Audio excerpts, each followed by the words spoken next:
The last couple of weeks, I've found that I've needed to spend a lot more time reading from experts on nonviolent resistance, from experts on toppling authoritarianism, from activists of decades past. I've also been reading a lot more poetry as well. It's a good balance. I don't know. I know a lot of people watch my content because they want to get some hopium from me. They really want me to kind of have some inspirational words that I think will that will like recharge people's batteries. I get comments all the time that are like, you're the only thing keeping me sane, your words keep me going. And I didn't actually set out to make like hopium kind of content.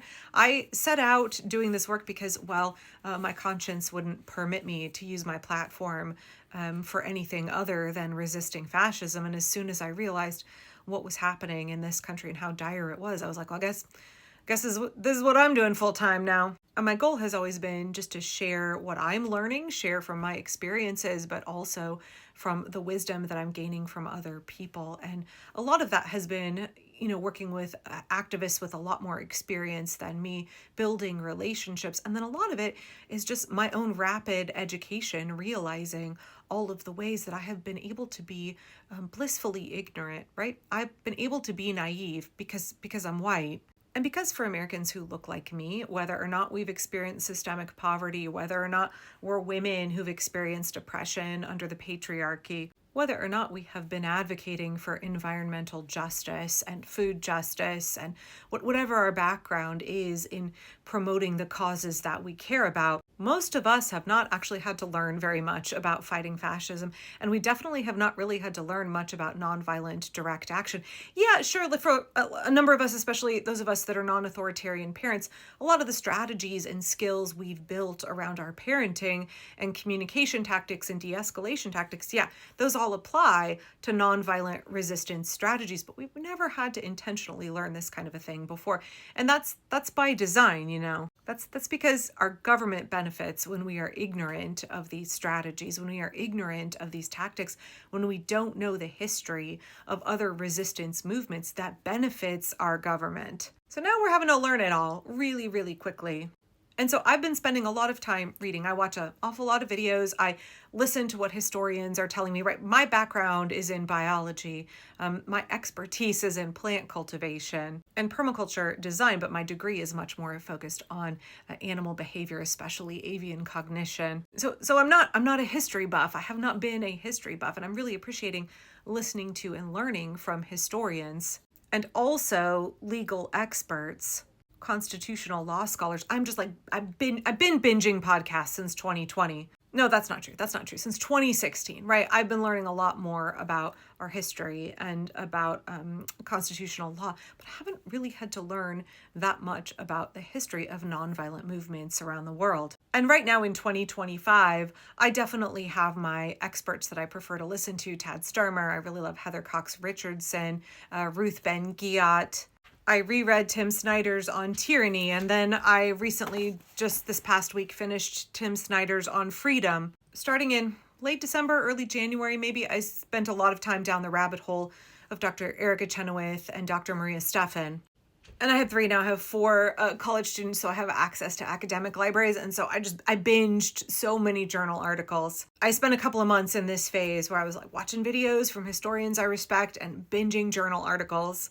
And now the last couple of weeks, I think I'm swinging back into my era where I'm trying to read books that are written for a popular audience that are a little bit less intense, but have still really, really good material to them. Oh, and just to step back here, I think I went through a period as well, March, April, May, June, maybe into July, where I was just reading way too much news. I was having a hard time not reading every headline from every credible source. I was obsessed with finding 3 or 4, corroborating sources before I could talk about anything. And I found it really, really demoralizing. And I was like, okay, I am making content where I'm trying to be factual. I'm trying to share what's happening.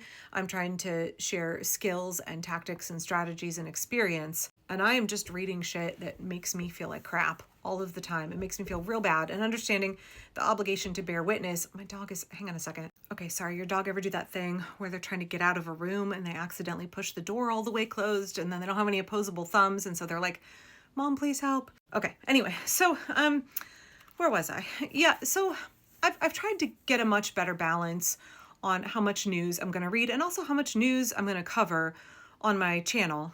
I really feel like my role is to be educational and to help motivate people to take action, to take ownership of their own power of our country, to help people organize. And so I'm trying to get better at distilling what news is important for me to even bother digging into, and then what is even worth sharing with y'all, versus spending my life hours and the space on my platform covering skills and topics that I think are much more useful when it comes to helping us organize and effectively restore democracy to this country. Not just restore democracy, but create a better America, right? We get to dream of all of the things that we should have had, that the oligarchs have deprived us of, that dark money, PACs, billionaires have deprived us of. What is the America that we deserve to have, that we can make going forward? I think that's very much the focus of my content right now. So with that in mind, the last couple of weeks, I've been reading a number of books that I think are geared toward a more popular audience, but still have really good and helpful concepts, very carefully explained. The last thing that I want to do is give people false hope and to lull people into a sense of complacency. What I want is for people to feel empowered and to take action.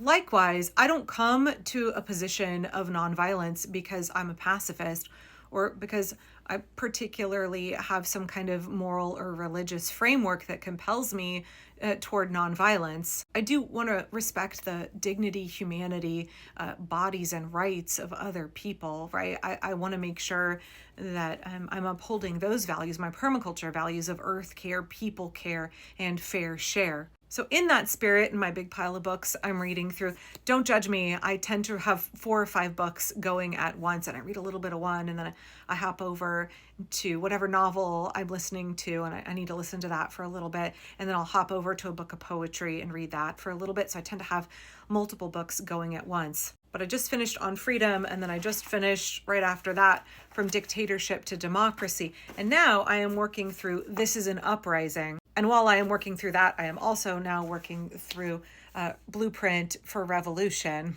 I actually think these are pretty good to read together. If you're also somebody who needs multiple works in progress, like when I'm knitting sweaters, I usually have at least 2 or 3 projects going at once.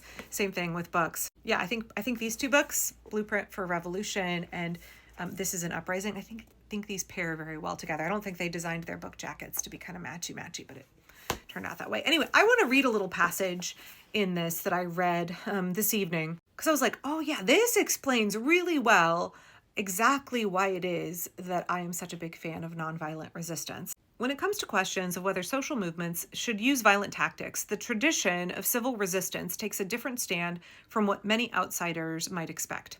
Pacifists have long argued back and forth with defenders of revolutionary violence about the morality of using violent methods to advance political ends. Likewise, advocates of sabotage and property destruction commonly argue that these tactics should not be considered violent. I say that. Because they target inanimate objects and are not designed to cause physical harm to people. For activists using strategic nonviolence, these exchanges are beside the point. The relevant question is, what tactics work best in growing a movement and winning popular support? It's not about sticking to my principles, y'all. I want to win. I adopt those principles and tactics because I want to win. Right? For me, it's about utility, not philosophy. Efficacy, not morals. One could argue that that makes my advocacy for nonviolence somehow less pure and more mercenary. Okay, fine. Here, the philosophical definition of what constitutes violence is largely irrelevant. What matters is the response of the public at large to a tactic. Whether the wider society in which a social movement exists judges an action to be violent and how it reacts as a result. Which tactics actually get classified as violent or non-violent is really much more about public perception and not some kind of abstract debate. This is why I said, even though I don't think destruction of property is violence, the average American does. And that matters when you are deciding what kind of direct actions to plan. Once a movement accepts that gaining broad popular backing is essential to success, a strong argument can be made for the effectiveness of maintaining strict nonviolent discipline. This is a PR game. This is a numbers game. This is about us winning because we win the support of the people. Anyway, so far, 10 out of 10, do recommend This Is an Uprising by Mark and Paul Engler.